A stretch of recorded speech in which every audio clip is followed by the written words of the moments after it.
Lakkoofsi namoota karaa seeraan alaatiin galaana qaxxaamuranii godaanan yeroodhaa gara yerootti dabalaa dhufuun ni himama. Akkasumas du'a lammiilee osoo galaana qaxxaamuranii dhaga'uun baramaa dhufeera.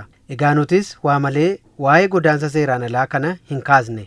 Qindeessummaa waajjira pirezidaantii mootummaa naannoo Oromiyaatiin ajandaawwan garaagaraa irratti hayyootaa fi qooda fudhattoota hirmaachisuun kan geggeeffamu mariin gumii balal marsaa 22ffaan mata duree godaansa seeraan alaa sababoota miidhaa fi furmaata isaa jedhu irratti mari'atameera. Maricha haasaan kan saaqan Daariktoreetii Diyaaspooraa Oromiyaa obbo Ameen Jundii godaansi seeraan alaa dhimmoota addunyaa irratti dhiibbaa geessisaa jiran keessaa isa tokko ta'uu eeruun kaayyoon marichaa hayyoonni hooggantoonni hojii mootummaa fi qooda fudhattoonni yaada furmaataa godaansa seeraan alaa hambisuuf gargaaran irratti mari'achuun ga'ee irraa eegamu akka baataniif ta'uudha kan isaan kaasan. Dhimmi godaansa seeraa alaa rakkoolee biyya keenya akka Itoophiyaatti harkaa nu qabu qofa osoo hin taane rakkoo addunyaa ta'ee jira. Godaansi seeraa alaa rakkoolee balaa addunyaa kana irratti dhiibbaa fidaa jiran keessaa isa guddaa tokko ta'ee jira. Biyyoonni hundinuu akka dantaa isaaniitti rakkoo kana keessa ba'uuf yoo deemanillee nullee akka Oromootitti maal godhuu qabna kan jennu namoota akka keessanii kanarraa hayyoota kanneenirraa waan uummata keenyaaf fala ta'uu danda'u mala ta'uu danda'u baasuun dirqama keenya jechuudha. Rakkoo irra jirru rakkoo harkaa nu qabu waan ta'eef daa'imman keenya namoonni gurguddaanis haa ta'anii haala odeeffama gahaa hin qabamneen jireenya jijjiirachuudhaafis haa ta'u haala adda addaatiif biyya isaanii irraa baqatanii deemanii sababoonni ilmaan kana biyya irraa baasan maa'in rakkoolee kanneen keessa akkamitti aanuu dandeenya. Jenereeshiniin keenya kan itti aanu immoo waan kanarraa maal barachuu qaba. Diyaasporaan biyya alaa jiru warri leegaalii biyya ambaa jiran namoota sirnaa alatti yookaan seeraa alatti baqatan kanaaf gorsi inni qabu maali kan jedhu irratti kanneen irratti bal'inaan ni mari'atama. Yaada mariif ta'uu dubbii himaa ministeera dhimma alaa Ambaasaadder Diinaa Muftii fi qorataa hariiroo alaa obbo Tasfaayee Booyyisaa dhiyeessaniiru. Dubbii himaan ministeera dhimma alaa Ambaasaadder Diinaa Muftii yaada mariif dhiyeessaniin rakkoon godaansa seeraan alaa rakkoo addunyaa akka ta'e eeruun sababoota godaansa seeraan alaaf lammiilee saaxilan qorachuun adda baasanii furmaata isaaf hojjechuun barbaachisaa ta'uu dubbatan. Godaansa seeraan alaa kun rakkoo alamaati. Malee rakkoo biyya tokkoo qofaa miti. Garuu akkuma beekamu nama biyya tokko irraa ka'ee gara biyya tokko deemuu dhorkuun hin danda'amu. Ka tures wanti kun waan dhaabatus miti. Seeratti biyya adda addaa keessattis wanta dhorkamu miti. Haa ta'u malee rakkoon inni qabu jira. Akkuma reef immoo ka'ee faayidaan inni qabus jira jechuudha. So bakka lamatti qonnee ilaaluu qabna. Maaliidha wanta kana ka fide? Wanni gurguddaan maaliidha ka jedhu? Bakka lamatti qooduu dandeenya. Wanti tokko nama biyyarraa wanti dhiibu maaliidha? Push factors isa ilaaluu qabna. Kooziin guddaan tokko push factors biyyarraa nama ka alatti dhiibu maaliidha? Isa ilaalamuu qaba. Kaataagorii adda addaatiin addaan bahee qoratamuus qaba. Kan lammataa push factors jedhamu wanni harkisu biyya biraa keessattuu biyya guddatame jedhamu keessatti developed nations wanni nama harkisu maalidha? Innis qoratamuu qaba. Wanni achitti nama harkisu sun asitti argamuu hin danda'u. Asitti qopheessuu hin dandeenyu, asitti hojjechuu hin dandeenyu wanni akka kaafnu jechuudha. So kanaaf pull factors wanti jedhamu wanni gurguddaan haala biyyattii san keessa jiru. Biyyan keenyas yoo ta'e akkas. Biyyoonni bakka sadiitti qoodamti. Biyyoonni tokko godaansa seeraan alaa biyya irraa burqu nu achi keessa jira jechuudha. Kaataagoriin lammataa biyyoota bira dabran transit. Amma warri nu biraa burqu namni keenya transit biyya godhu jira. Daarekshinii sadiitu jira akkuma beektan manni keenya tokko baay'een gara saawuzii deema jechuudha. Afrikaa kibbaa deema. Kaataagoriin tokko immoo gara biyya Arabaa deema. Kun immoo gara Awurooppaa ka deemu jira. Bakka bakka irraa ka'a jechuudha. So kaataagorii biyyoonni keenya biyyi keenya country of origin biyyi keessa dabramuun jira biyyi destination jira. Fakkeenyaaf South African destination tokko biyyoonni Arabaa destination lammataati. Awurooppaa fi Ameerikaan destination sadiiti jechuudha. Sadaffaadha. Achi gahuu jechuudha. Haalli siyaasaa, hiyyummaan, rakkoo uumamaa fi faddaaltonni seeraan alaa sababoota godaansaaf nama saaxilan ta'uu kan eeran Ambaasaadder Diinaan neetwoorkii faddaaltota kanneen addaan kutuun hojii guddaa kan gaafatu ta'us ibsanii jiru. Akka biyya origin of illegal migrationitti maalidha push factors jennee kakaafnu kanas kaatagorii guddatti qoonnee ilaaluu dandeenya. Haalli siyaasaa tokko political instability biyya tokko keessa yoo jiraate naturally namni hin deemu. Tendensiin ala bahuu hin dhalata. So karaa barbaade hin deemuu hin nafu. Political instability isa jechuudha. Political instability bifa adda addaatiin mul'atuu danda'a jechuudha biyya tokko keessatti. Kan biraa hiyyummaa. Hiyyummaanis faaktarii tokko. Hiyyummaa wanni hojii hojii dhabeessa jira, beela jira, maaloo jira. Dizaasteriin adda addaas fakkeenyaaf dizaasteriin uumaas kan namni uumuus lollifaa waraan walitti bu'iinsi kunis faaktarii push faaktarii tokko biraati jechuudha. Gender inequalities akka koozii tokkotti kaasu biyyoota duubatti hafe keessatti baay'ee gender inequalitiin prevail godha. So gender inequalitynis gendericha tokko kaatagorii tokko biyyarraa ari'uun hin malaa jechuudha akkasitti ilaalama. Amalli adda addaas addictioniin adda addaas kan fiduu danda'a. Qorsa adda addaa jira. So amalli adda addaas qoricha adda addaa warri fudhatus isarraa ka'ee maraatee qalbiifaa dabarsee haala deemuuntu jira jechuudha.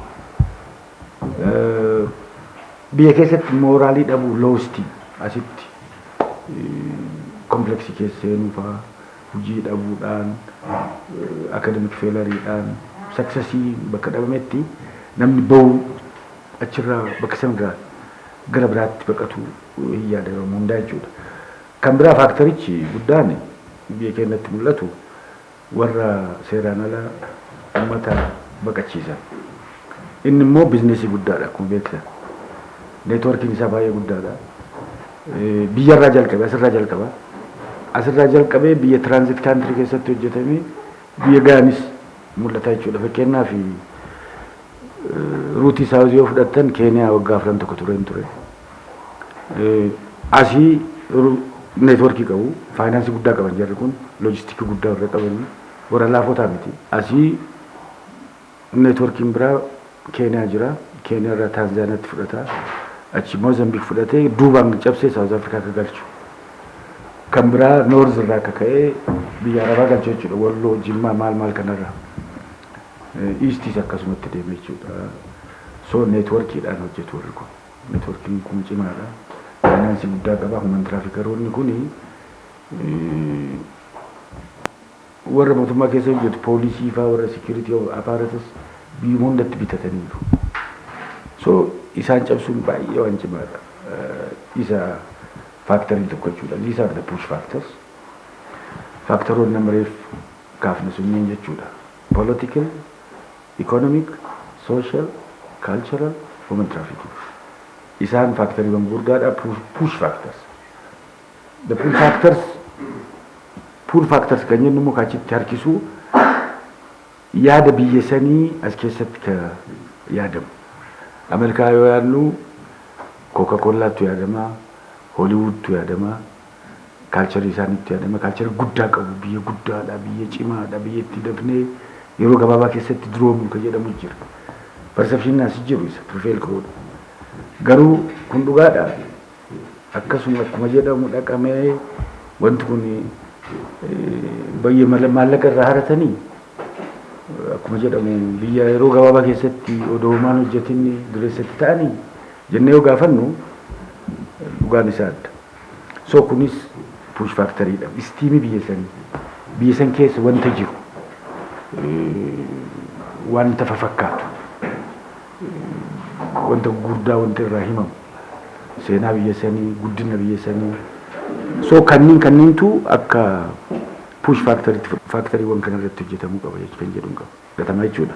Lammiileen seeraan ala godaanan manaa ka'anii hanga lafa barbaadan yookaan bakka yaadan ga'anitti miidhaa hedduun isaan mudachuu akka danda'us beekamaadha. Kana qofas osoo hin taane godaansi seeraan alaa biyya irraa godaananii fi biyya itti godaananitti illee miidhaa garaagaraa geessisuu akka danda'u Ambaasaadder Diinaan akkasitti ibsu.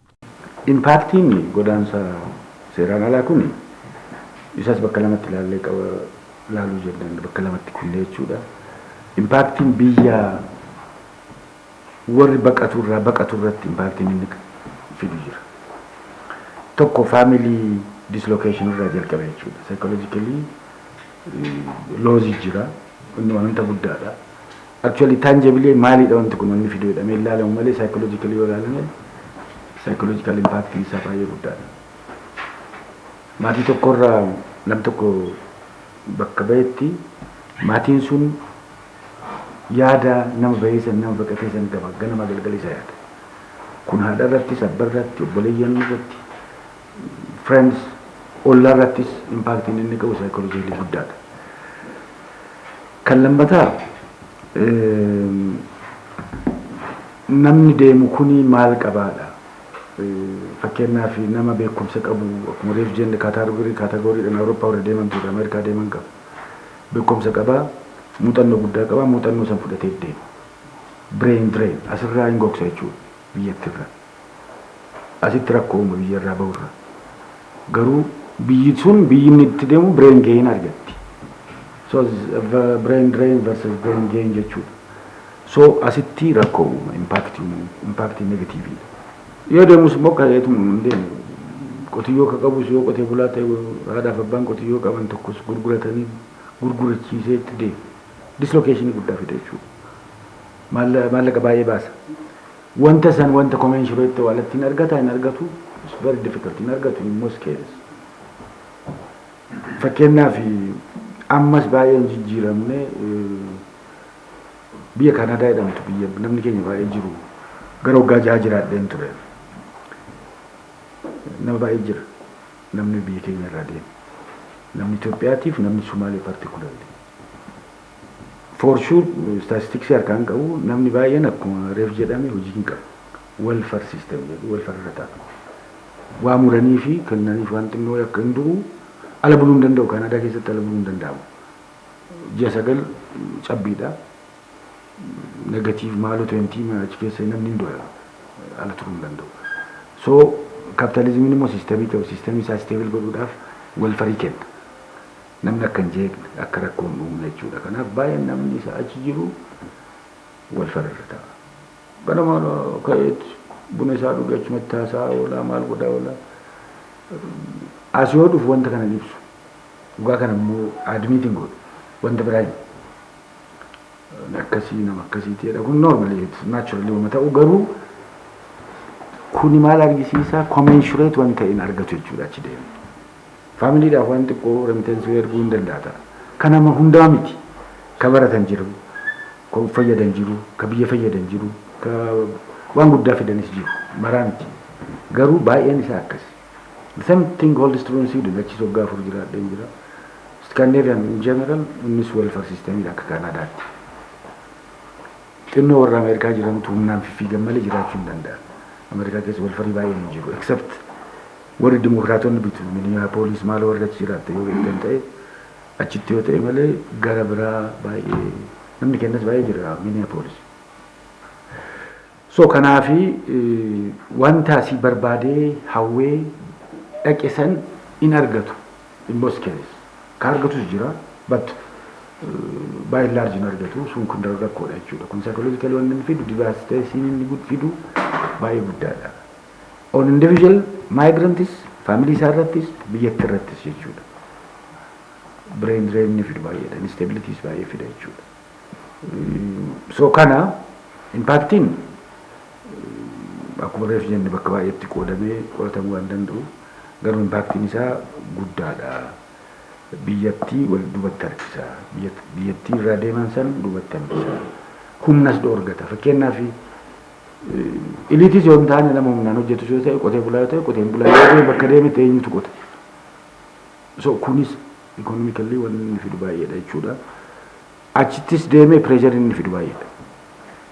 Tensionii baay'ee jira baay'ee torre cheap labour fiduu danda'a but public pressure fida. Service isaan irratti, school isaan irratti, maaloo isaan irratti. So kanaaf amma lately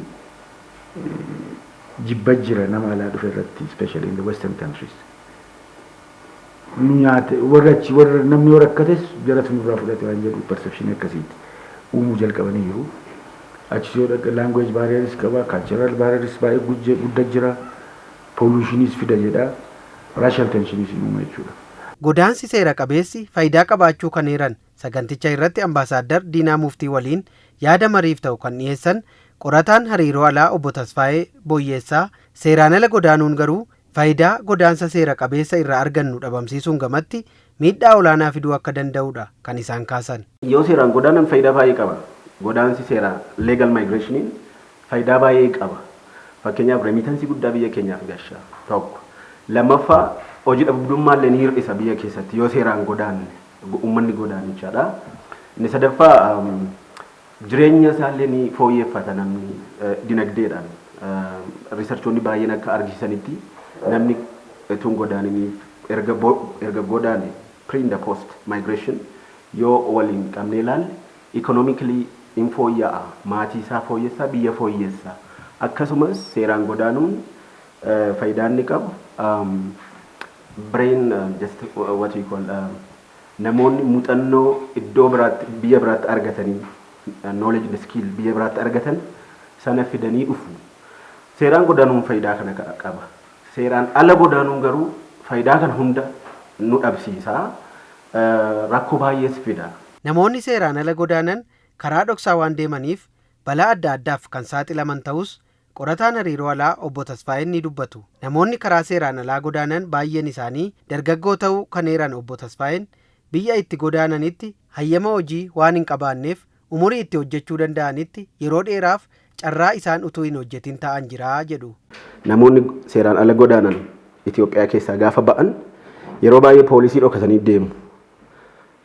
Yookaan check pointoota dhokatanii deemu. Konteenerii fa'aa keessa dhokatanii deemu. Balaadhaaf lubbuu isaanii saaxiluchaadha. Namoonni kana dura akkuma argine namoonni konteenerii keessatti konkolaataa adda addaa keessatti ukkaamamanii kan du'an jiru. Rakkoo akkasii saaxilama. Gaafa biyya biraatti seenan immoo warra tiraafikeroota kanatti kennamu dhoksaadhaan waan deemaniif carraan isaan miidhamuu baay'eedha. Because mootummaan isaan gargaaruu hin danda'u, poolisiin isaan gargaaruu hin danda'u, fedhii nama sanaatiin. Yeroo tokko qorannoo tokko hojjechaa ture naannoo ba'a Itoophiyaatti. Abbaa manaa fi haadha manaa ta'aniitu gara biyya Arabaatti godaanaa jiranii Bosaasoo kan jedhamu Somaaliyaa keessa naannoo sanatti galgala haadhi manaa iddoo tokko bultii jedhanii abbaan manaa iddoo tokko bulu jedhaniiti gargar baasanii abbaa manaa fuudhanii deebisanii gara Direedawaatti akka inni galu godhanii haadhi manaan achumaan lafa isheen buute dhabani. Yeroo qorannoo keenya keessatti namicha interview goonee turre saayikoloojikaalii isaan kaasanii turan baay'ee saayikoloojikaalii miidhame jireenya koon fooyyeffadhee ka'ee saayikoloojikaalii miidhame haadha manaa isaa dhabee karaa irratti akka kanatti paartisipaantii qorannoo keenyaa ture kun. Yeroo baay'ee immoo amma keessumaa godaansa gara Saawuz Afrikaatti godhamu kana yoo ilaalle ruutii biyyoota baay'ee keessa darbu. So beelli jira, dheebuun jira, poolisiidhaan qabamuun jira. Akkasumas yeroo tokko tokko amma Taanzaaniyaa fi Moozaambiik keessatti qabanii hidhamu. Seera malee biyya keenya keessa seentanii waggaa baay'ee keessatti hidhamuu danda'u. Yeroo tokko tokko diippoortii ta'u. Tu bakka barbaadan utuu hin gahin jechaadha. Kun jira baay'ee. Yeroo tokko tokko immoo ransom collection kan jedhamu jira. Namoota qabanii miidhaa qaama reebaa akka maatiin maallaqa ergan kanas ni taasifamu jechaadha. Erga achi ga'anii ambaasaadara akkuma isaan kaasanii destination country erga ga'anii fakkeenyaaf warri Awurooppaa deeman seeraan ala waan deemaniif gaafuma dhaqan work permitiin qaban carraa hojii hojjechuu hin danda'an. Resident permitii waan jedhamu iyyama jiraachuu mana jireenyaa hin qabanii. So carraa isaan waggoota baay'eedhaaf hojii malee ta'an jira. Awurooppaa keessa biyya Jarmaniis Noorweeyis kan arge waggaa 10 ol namoonni ta'an jiru akkasumatti hojiin hojjetin. Irra caalaa namoonni godaananii namoota dargaggoodha. Umurii dargaggummaa isaanii egaa biyya biraa dhaqanii hojii hojjechuu hin danda'an umurii isaanii kanatti. Amma fakkeenyaaf naannoo persentii 80 ol kan ta'u akkan daataa qabutti biyya Jarmanii keessa namoonni jiran work permit hin qabani, residency permit hin qabani. So kun immoo maalitti fide akka isaan hojii malee waggoota baay'eedhaaf ta'an isaan godha. Gara biyya Arabaa kanas ilaaluu dandeenya. Namoonni iyyama malee deeman karaa seeraan ala deemanii ergi achi ga'anii waan baay'ee isaan mudata akkuma hojii dhabubbummaan sababni isaa waraqaa ittiin hojii hojjetan hin qaban. So sababa waraqaa sana hin qabneef mana namaatti dhokatanii qacaramu poolisiidhaan akka hin qabamneef. So namni sun meeqaama barbaade kaffalaaf kanaaf servitude isa jedhan jechaadha. Maallaqa xiqqootiin hojii baay'ee hojjechiisu. Inuma ammoo yeroo tokko tokko maallaqa sana dhowwachuun jira kennuufii dhiisuun. So waggaa 5 hojjetee namni akkasuma harka qullaa deebi'u jira. So kanatu jira. Hidhamuun jira. Deportationin jira. Gara biyyaatti akka isaan deebi'an ni taasifama jechaadha. Kanaaf godaansi seeraan alaa balaaleffatamuu qaba. Baay'ee hamaadha. Namni gaafa manaa ka'u jireenya koon fooyyeffadhee jedhee kaa'a. Karaa seeraan alaa gaafa deemu garuu jireenya sana fooyyeffachuu hin danda'u. Carraan hidhamuu isaatii, dipoorti ta'uu isaatii, maybe slavery akka garbummaatti illee carraan dabarfamuu jira. Hirmaattonni sagantichaa godaansi seeraan alaa miidhaa godaantota irraan ga'uun gamatti kabaja biyyaallee kan balleessu ta'uu dubbatu. Miidhaan gurguddaan namoota irra ga'aa jira. Kanaaf namni asii deemu galaanaan nyaatamaa jira. Miidhaawwan garaagaraa irra ga'aa jira. Hiyyummaadha yoo jenne immoo dallaalaa birrii 10,000tti lakkaa'amu kaffalee deemaa jira. Kana yoo jennu birrii sana ka'umsa hojii godhatee asitti hojjechuun ni danda'a ture. Kun rakkoodha. Deemee achitti rakkoo xiinsammuutiif saaxilamaa jira. Yoo achi hidhamuun jira, tumamuun jira, ayyama seeraan qabu. Kanaaf namoonni achitti yoo rakkoon irra ga'u namoonni kun deemee rakkoon xiinsammuu irra ga'aa jira. Ogummaa malee asii deemanii kun immoo achitti hojii hin beekanii rakkoon irra ga'a. Kun deemee maqaa biyyaa, imeejii biyyaatiifus rakkoo ta'a. Kan amma ambaasaadii manfaa hojjechaa jirantu jira. Ergaa biyya Arabaati nama galchuudhaaf. Oromiyaa keessa qofa yoo fudhanne hamma guyyaa dheengaddaatti namni 24,098 galee jira jechaadha. Kana keessa gara walakkaatti kan dhiyaatu Oromiyaa keessaa kan deemu 788 Oromiyaadha jechaadha. Kanaaf kun yoo laallu rakkoo hammaataa, rakkoon ilaalchaa hammaataan naannoo keenya keessa kan jiru ta'uusaa nama 24,000 keessaa namni 7,000 Oromiyaa keessa jechuun salphaadhaan jechaadha. Kun wanta laallamuu qabudha. Rakkoo diinagdee gaafa jennu immoo diinagdee kanas akkamiidhaan diinagdee barbaadaa jiru kan jedhamu silakka waltajjii irraa kaafamuudhaaf yaalame isa dhabee waa tokko hin qabne miti jechuudha. Isa kaffalee ba'uu danda'u dallaala seeraa alaatiif qarshii hedduu kaffalee bakkee ba'uu danda'utu rakkoo diinagdee kootiin fooyyeffadhee leegzar laayifii barbaachaadhaaf deemeeti dhaqeeti waan kan biraadhaaf yeroo itti saaxilamaa jiru argaa jirra jechuudha. Qabatamaa haala biyya keenya keessa deemaa jirtu gaafa laallu. Gaafa kana laallu miidhaan isaan irra ga'aa ture riitarniin yookiin immoo warri godaananii deebi'an gaafa isaan kaasan tokkoffaa shiftaadhaan karaatti reebamu.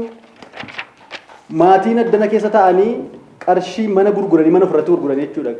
Shiftaan caakkaa keessatti qabee yookiin immoo gammoojjii keessatti qabee bilbilaan bilbilchiisee bifa akkasiin taa'aa jira du'aan jira dafaatti jedhamee gaafa jedhamu maatiin mana isaa gurguree qotiyyoo isaa gurgureeti qarshii asii argachuudha gara biyya alaatti.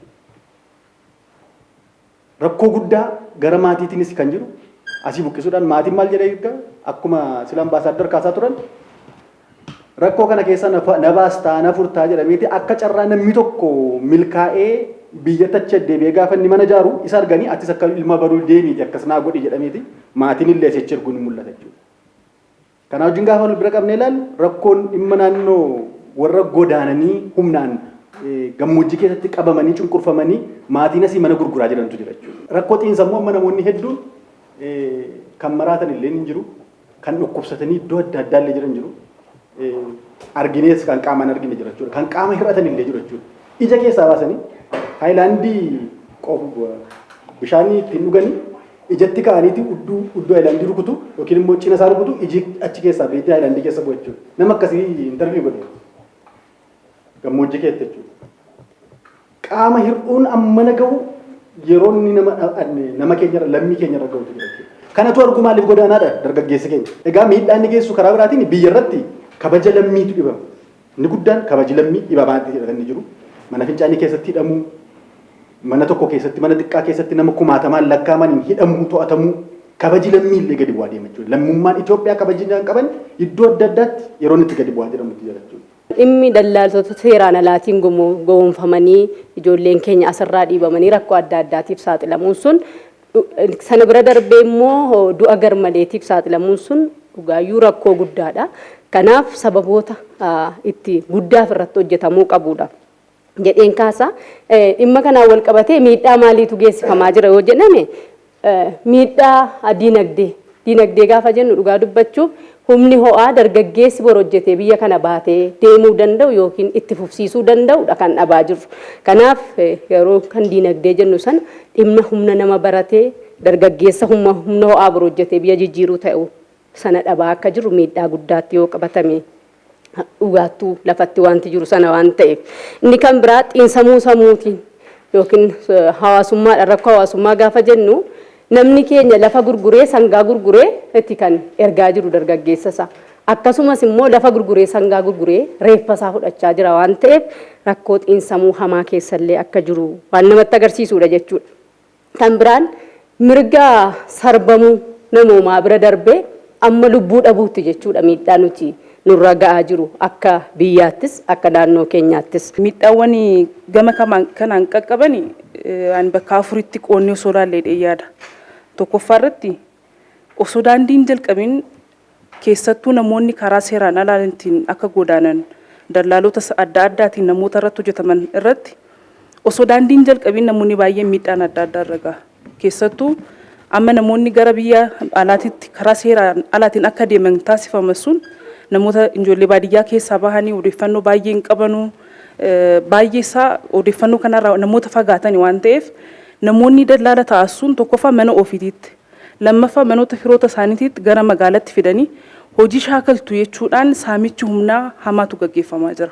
Yoo xiqqaate ji'a 3 ji'a 4 waggaa tokko kaffaltii malee mana isaanii keessatti hojii bartu jedhanii bilisaan saamicha humnaa hamaatu gaggeeffamaa jira jechuudha. Gaafa deemtan hojii akkasitti hojjetu waan ta'eef asitti shaakaltu karaa jedhuun jechuudha.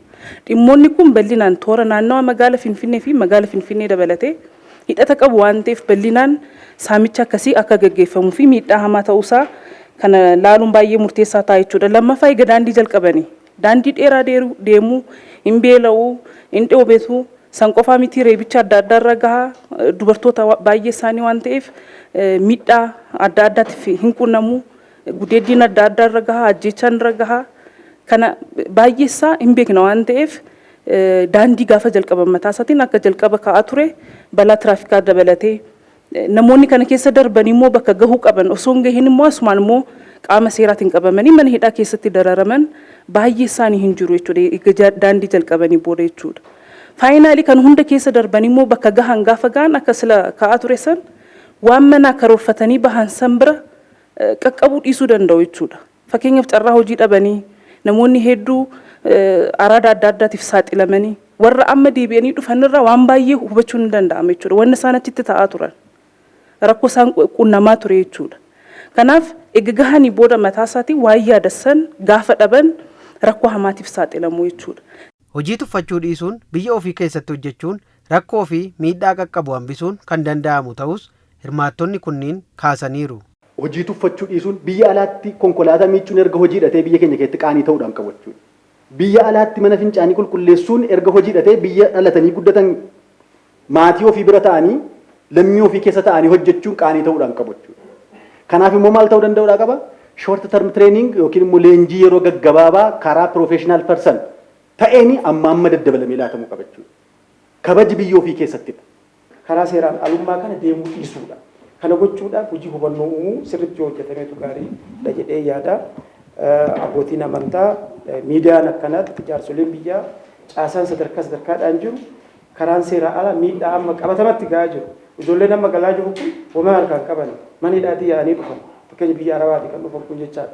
Kun rakkoodha waan ta'eef rakkoo kana qabatamatti uummatatti himanii irratti hojjetamee yoo deemamellee karaa nagaatiin karaa seeraatiin akka deemamu yoo godhametu gaariidha waan jedhu kaasuudhaa fi kanaan ala hojii tuffachuu dhiisuun hojiin gahaatu jira biyya keenya keessa achitti kan deemeeti akka gabrummaatti akka gabraatti dalagu asitti maallaqa ka'umsa dallaalaaf kaffalu sana asitti ka'umsa godhatee hojii hojjetee hojii xixiqqaa irraa ka'amee guddatee waan qabu sana oduu qusatee jedhee hojii tuffachuu dhabuun akkan tuffanne gochuun biyya kana keessa yoo hojjenne jiraachuu hin dandeenya kan jedhamu yoo ilaalchi sun ijoollee keenya keessatti dargaggeessa biyya alaatti deemu kana keessa akka uumu yoo goone gaarii ta'a. Kana gochuudhaaf immoo ijaaramanii imaataadhaan wantoota adda addaatiin gurmaa'anii akka hojii keessa yoo galan hojii hojjechuun akka danda'amu carraa hojii gahaan biyya kana keessa akka jiru uumamee ni danda'ama kan jedhamu. Warri achitti rakkoo argee gale amma wanti xiqqoollee warri argate hojii hojjechaa jira, jijjiiramaa jira. Rakkoolee gama kenniisa tajaajilaan mul'atan lammiileen akka godaananiif sababa ta'an furuun barbaachisaa ta'us kaasaniiru. Biirokiraatii xixiqqaa gandarra jiran, aanaarra jiran, sabsiitii warratti jiran yookiin immoo magaalaarra warra jiran kana hojii keessa galchuu dadhabuutiif biirokiraasii itti babaayisuun biirokiraasii xixiqqaa waan akka liqiitii hojii waan wal qabatu sheedii adda addaati hojiin wal qabatu hojii keessa galchuu dadhabuudhaan kan wal qabatu akka lammiin abdii kutatee gara biyya alaatti hin godaanne gochuudhaaf dhimma kana irratti illee hojjetamuu danda'uudha qaba. Caasaa mootummaa keessatti illee kun hojjetamu taanaan gaariin ta'uu barbaadetanii. Dargaggoota waldaan ijaaramanii dhimma diinagdee irratti hojjetan hayyama kennuufii dhabuudhaan deddeebisuun rakkoodha. Kun akka mootummaatti furmaata argachuu qaba. Qaamni hayyama kennu kan dargaggoonni yeroo ijaaraman diinagdee keenya guddifna, diinagdee irratti fuulleeffanna, biyya teenya irratti waa jijjiiruu barbaanna, hojii dhabaa balleessuu barbaanna jechuudhaan ifirraan kaka'anii warreen ijaaraman har'a boru iftaan jechuudhaan yoo lafarra waan goote hamilee cabinsaa dhufa jechuudha. Kun bal'inaan keessattuu lafa godaansi itti baay'atu keessatti godinoota godaansi itti baay'atu kana keessatti wanneen akkasii kun yoo babal'ateetiin tindhisa yookaan deeggarsa akka mootummaatti illee warri mootummaalleen kana bira dhaabbatee jijjiiramee dhufuu danda'a jechuudha. Inni kana arge immoo akka alatti hin godaanne akka ala ilaallee taasisuu danda'a jechuudha. Osoo karaa seera qabeessa ta'ee jiruun leenjii gabaabaa bakka fudhatanii toon akka deeman mootummaan haala mijeessaa bakka jirutti maaliif karaa seeraan ala ta'eessa filata kan jedhu san assaayimentii hunda keenya osoo ta'ee toon laalle. Mana hojii keenya sakatta'uu nurra jiraata gandarraa yeroo waraqaa eenyummaa fudhatanirraa jalqabee bakka itti leenjii kennamurraa jalqabee biirokiraasii adda addaadhaan namni dhiibbamaa jira waan ta'eef seera qabeessaan deemura namni karaa seera qabeessaan ta'aniin filachuutu jira jechuudha. Kanaaf kan hiikuudhaaf mana hojii keenya jalqaba ilaaluun nurra jiraata jechuudha akka dhaabbata mootummaatiitti. Qaamni kanarratti hojjennu hundi keenya maal hojjechaa jira? Waraqaan eenyummaa akkamitti kennama? Akkamitti leenjii gaggabaabaa san kennina? Akkamitti simanna? Tajaajila keenyu san akkamitti ariifataa gochaa jirra? Namni seera qabeessa odoo hin ta'in isa seera qabeessa ta'e kan seeraan ala odoo hin ta'in seera qabeessa kan akka filatu nuyi akkamitti hawwachaa jira? Akkamitti ofitti harkisaa jira kan jedhu san jalqaba ilaaluun nurra jiraata kan jedhu ani kaasuu barbaadetanii. Lammiileen godaanuu barbaadanis karaa seera qabeessaan yoo godaanan ofii isaanii irra darbuun biyyaaf faayidaa waan buusaniif akkaataa imaammata mootummaan baaseen godaanuun akka irraa eegamus dhaamaniiru. Kadeemuu barbaades karaa sirrii fi hayyama qabu qofaadhaan akka deemu namni deemu immoo ogummaa waan achi deemee hojjechuu qabu sana ogummaa asitti leenjii mootummaan haala mijeessee labsiidhaanis baasee lafa kaayera waan ta'eef leenji'ee ogummaa argatee yoo deeme achittis bu'aa fiduu danda'a. Karaa seeraa deema. Karaa kanaan yoo deeme jijjiiramni dhufuu danda'a. Yoo hin taane immoo rakkoo amma agarru kana laallaa kun immoo naannoo keenyatti ni baay'ata. Kanaaf caasaan naannoo keenyas jaarsi biyyaas abbootiin amantaas miidiyaanis asirratti yoo hojjenne jijjiiramni dhufuu hin danda'ama.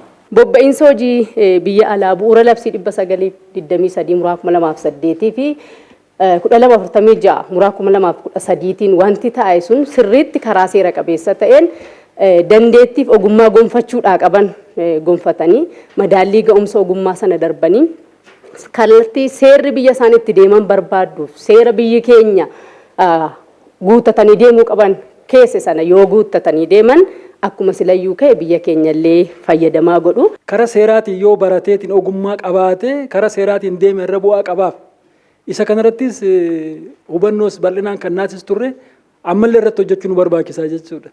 Kana keessa akka Oromiyaadhaatti naannoon godaansi kun itti baay'atu yookaan baqattummaan kun itti baay'atu naannoo kami? Kanallee adda baafnee godinoota kam jennee adda baafnee harkaa qabna jechuudha akka biiroodhaatti. Achi keessatti maaltu barbaachisa? Caasaalee gubbaarraa haga gadiitti hubannaa kennuudhaaf koree ijaaruu barbaachisaa jechuudha. Koreen kun hanga gandaatti yoo ijaaramee dhimma kanarratti hubannaa gahaa kennan godaan seera alaa jechuun maal jechuudha.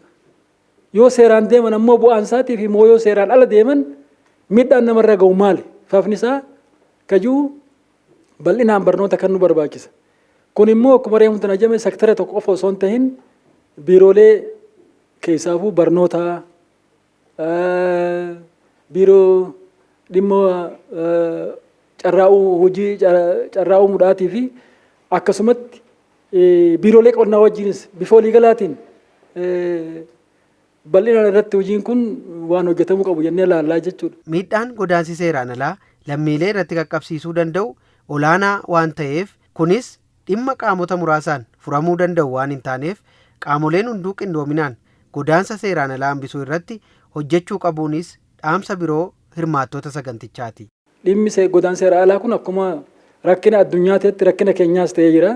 Akkuma biyyaattu waltajjiin beekamaan tokko qophaa'ee dhimma kanarratti beeytoonni abbootiin gadaa abbootiin amantiis irraa hirmaatanii wanni kun akkamitti lafa qabachuu danda'a?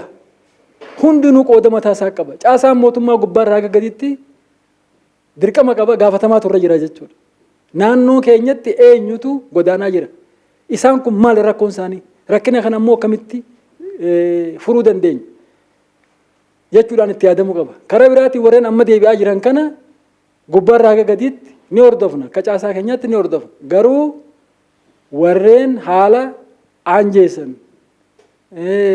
akkuma jirutu ta'ee yooniif warra amma deebi'an kana furmaata isaatti goone inni achi as dhufaa jirulleen inni fuula dura achiin ala hawwulleen irraa dhaabbachuu danda'a jechuudha. Warra dhufan kana warra amma deebi'aa jiran kana gubbaarraa gaditti caasaan mootummaadhaas irratti hojjetee warri miti mootummaas gargaarsa barbaachisu taasisee furmaata haga gandaatti kennuun san qooda guddaa qaba. Fakkeenyaas gaariidhaas ta'a.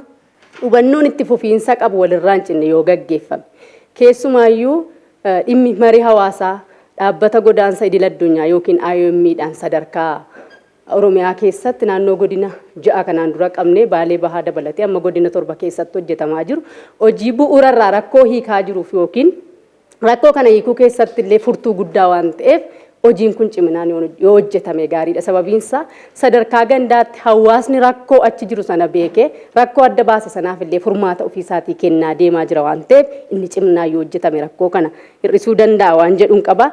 Hojiileen qindoominaan hojjetaman baay'eedha kan sila ka'aa ture.